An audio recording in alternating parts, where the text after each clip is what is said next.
मैं पिछले 2 साल से इतना ज़्यादा परेशान हूँ कि मैं अपने मन की बात किसी को नहीं बता सकता।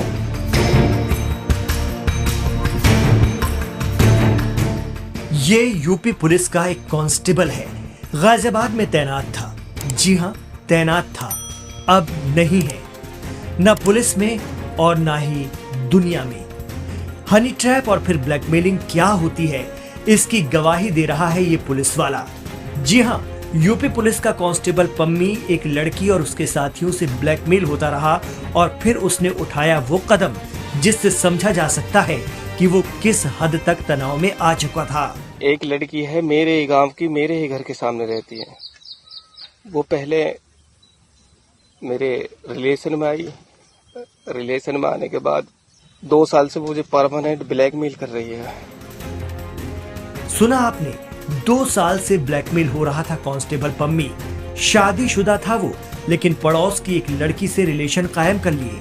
कहा जा रहा है कि वो लड़की इसी के शहर बुलंदशहर की ही थी, नाम है प्राची।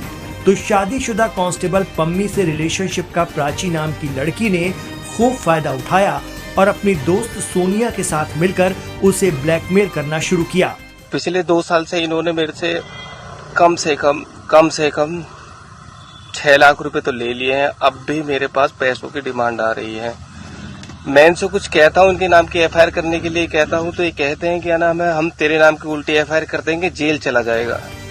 इसके बाद कांस्टेबल पम्मी ने खुद को सरकारी बंदूक से गोली मारकर हमेशा हमेशा के लिए अपनी जिंदगी को खत्म कर लिया।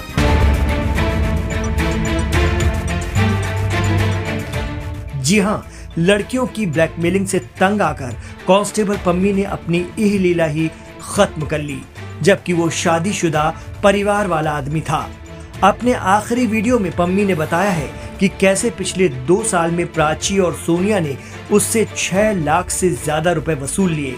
इसमें उनके साथ एक और लड़का अमित भी शामिल था। इन तीनों ने मिलकर कांस्टेबल को ब्लैकमेल किया और जम के धन उगाही की। मैं 2 साल से इतना ज्यादा परेशान हूँ कि मैं किसी ना तो मैं रोटी खा पाता हूँ ना खाना। कोई लड़की एक पैसों के लिए अपनी इज्जत को दांव पे लगा सकती है, ये मैंने अपनी जिंदगी में पहली बार देखा है। देखा आपने, ये होता है हनी ट्रैप और एक्स्ट्रा मैरिटल रिलेशन का नतीजा।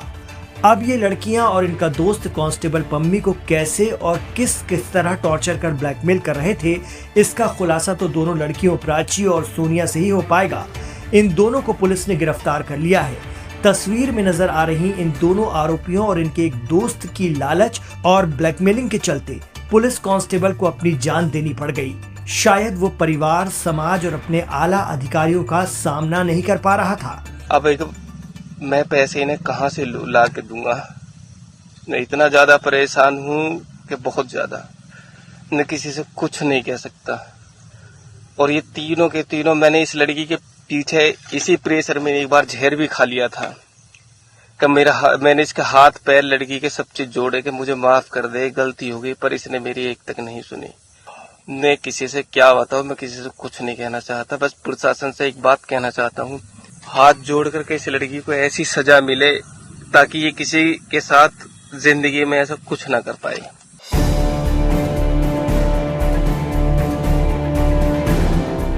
अपनी जिंदगी समाप्त कर चुके पम्मी को मेंटली और आर्थिक रूप से टॉर्चर करने वाली दोनों लड़कियां हिरासत में हैं। लेकिन बड़ा सवाल ये भी है कि एक पुलिस का सिपाही आम सिविलियन से भी कमजोर नजर आ रहा है।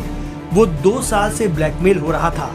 अगर उसके साथ कुछ गलत हो रहा था तो वो अपने आला अधिकारी को बता सकता था, उन्हें विश्वास में लेकर अपनी परेशानी को साझा कर सकता था। कोई वीडियो वायरल करने की धमकी दी जा रही थी तो परिवार को सच्चाई बताकर ब्लैकमेलरों पर कानूनी कार्रवाई की जा सकती थी। चर्चा है कि क्या यूपी पुलिस के सिपाही स्तर के कर्मचारियों में इतनी भी जागरूकता नहीं होती नियम कायदों को लेकर कि वो खुद अपने लिए सही से इसे इस्तेमाल कर सके। जो खुद के लिए इंसाफ की लड़ाई नहीं लड़ सकता, वो दूसरों को कैसे इंसाफ दिलाएगा। बड़ा सवाल ये भी है कि ब्लैकमेल हो रहा कोई पुलिसकर्मी 2 साल से डिप्रेशन में था, लेकिन महकमे में उसके किसी साथी या अधिकारी को खबर नहीं, एहसास नहीं। ये वो